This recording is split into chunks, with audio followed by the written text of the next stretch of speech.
I'll show you how I set up Revit for a new user. I use a PowerShell script that installs the pyRevit and CustomTools extensions.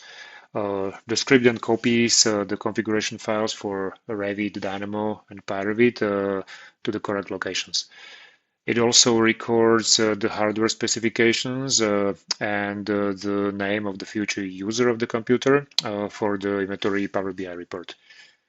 Now I'm starting Revit for the first time on this computer. Okay, and as you can see, there are pop-ups asking to allow running add-ins.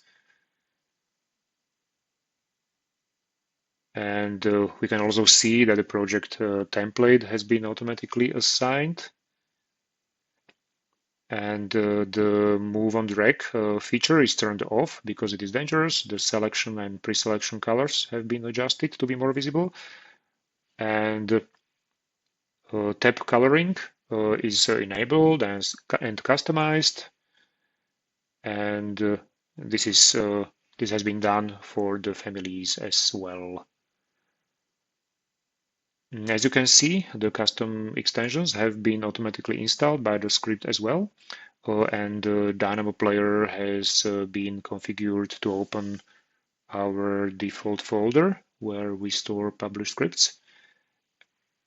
And when we open maybe this script, we can see that all the packages and dependencies have been set up as well.